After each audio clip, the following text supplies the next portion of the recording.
Daraga Mayor Carwin Baldo pigpapaaresto na kan korte huli sa kasong 2 counts of murder.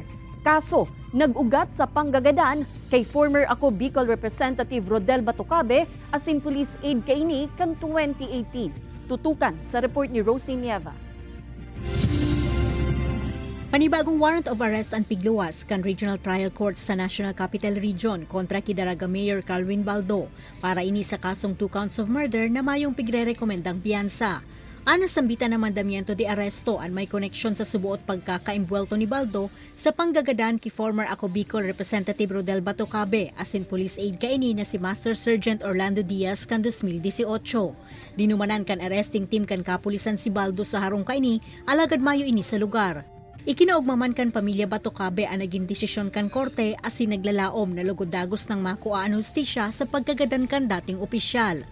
We're very happy with that decision and we're thankful po sa RTC Manila that they've issued a warrant of arrest finally. Kung marurumduman Disyembre 22, 2018, kan badilon si Batucabe asin Diaz kan mag-atindir ang mga ini sa sarong gift-giving activity sa Banuan kan Daraga.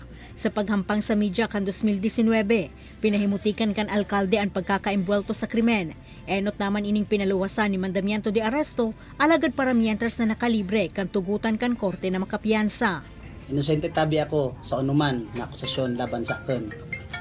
Hindi ko po pinagran si Kong Batucabe and SPO2 Orlando Diaz. Pigsyerto man kan PNP ang seguridad asin pasi orden sa Banuaan katakod kan presenting issue. Nangapudan man si Regional Director Police Brigadier General Andre Dizon sa alkalde na mas maray na magsuko na sana sa mga otoridad.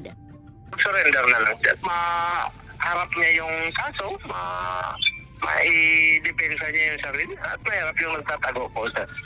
Sa ngunyan padagos pang pigkukuananin pahayag ka news team ang lado kanasambitan ng alkalde. Ini si Rosie Nieva, Balitang Bicolandia.